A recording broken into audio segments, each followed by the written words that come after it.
Today we're learning about composition of functions. We have two functions here that are inverses of each other.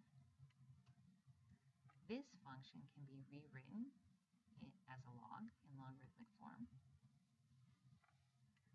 So this function and this function are still inverses of each other. When you take a composition function of two inverse functions, you should end up with what you started with. So f of g of x should just be x, or g of f of x should just be x. Let's see how this works. If I take g of x, well, we'll take f of x first. So we've got b to the x, but x is going to be g of x, so it's b to the log base b of x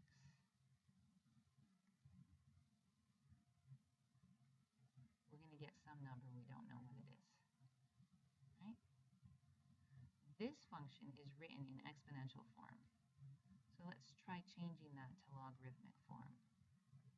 That would mean that log base b of some number equals log base b of x. Can you see that this number has to be x because of the parallel construction of both sides?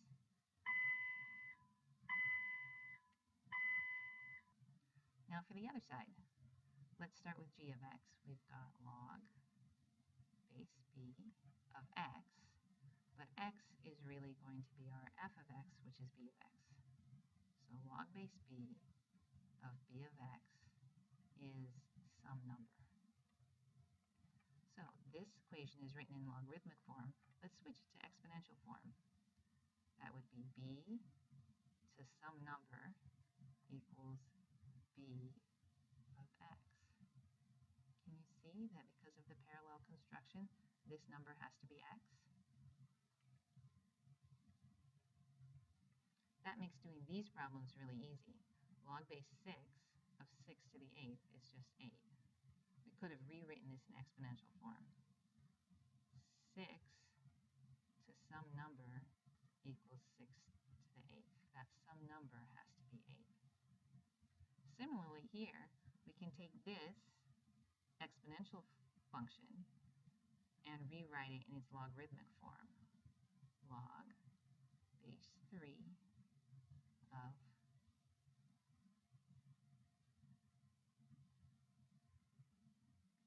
let me rewrite that a little bit.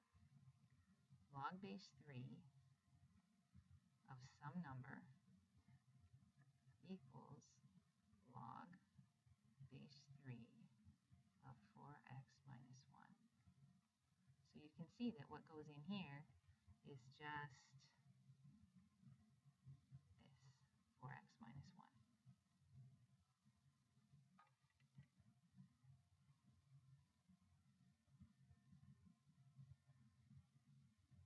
Okay, let's talk about how to solve equations that have logs in them. This equation is written in logarithmic form. Let us rewrite that in exponential form. 9 to the 3 halves equals x. Okay. Now, we've got x isolated, so this is going to be easy. Here's a trick for dealing with exponents that are fractions. Let's rewrite 9 as 3 squared. That's my base, and it's still to the 3 halves power. When we multiply, we end up with 3 cubed equals x.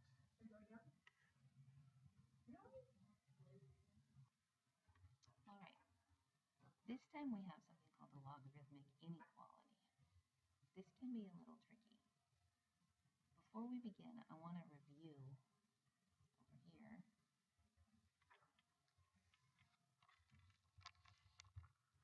what the graph,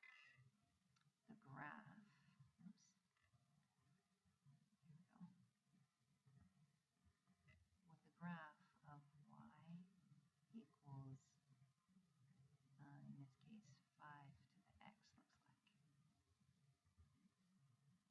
It's going to look something like this. Okay.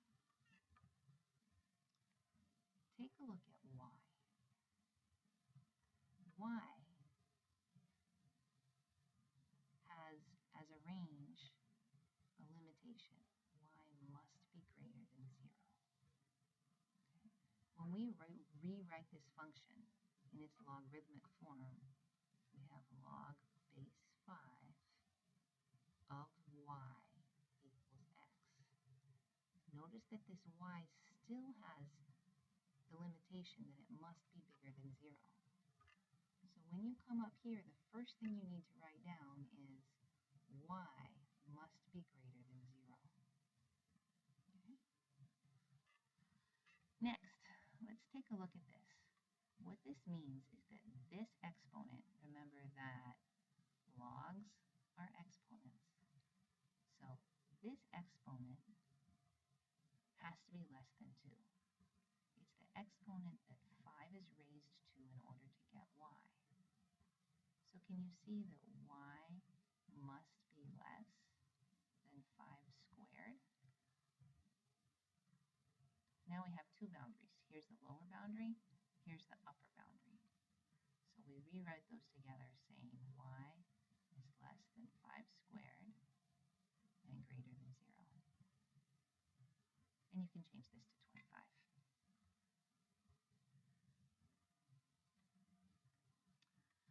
All right, in this case, we have logs on both sides.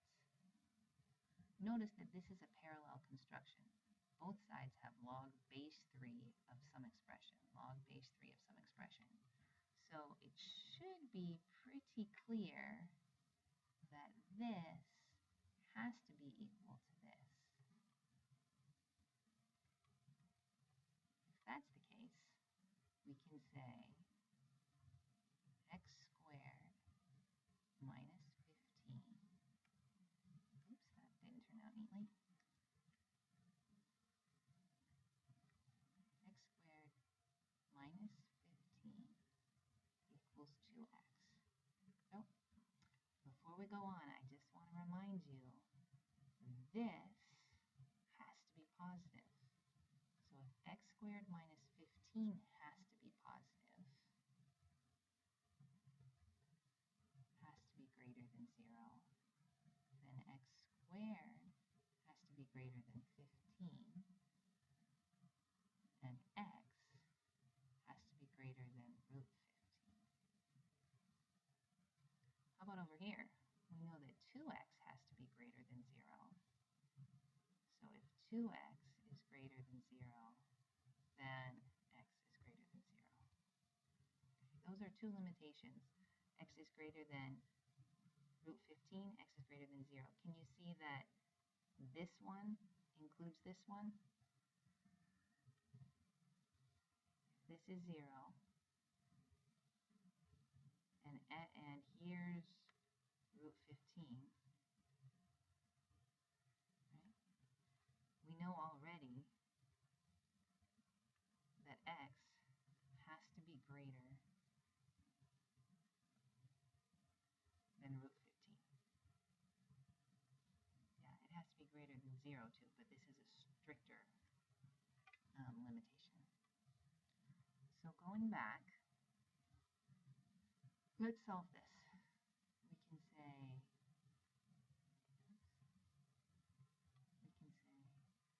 x squared minus 2x minus 15 equals 0. And now from Algebra 1, let's factor this. You could use an x and a box.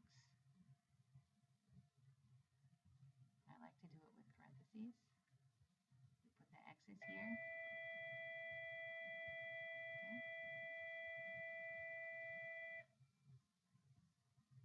There's our factors. So x has to either equal 5 or x equals negative 3.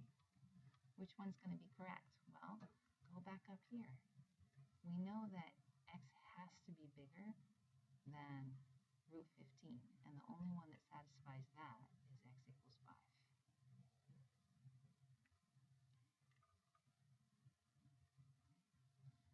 Finally, a word problem. An equation for loudness L in decibels is L equals 10 log base 10 of R, where R is the relative intensity for the sound. Solve 130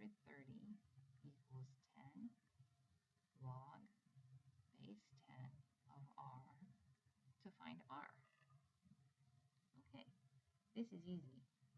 As soon as we get our log isolated by itself, then we can turn it into exponential form. So let's divide both sides by 10.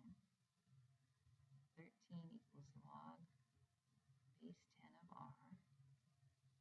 Now we rewrite in exponential form. 10 to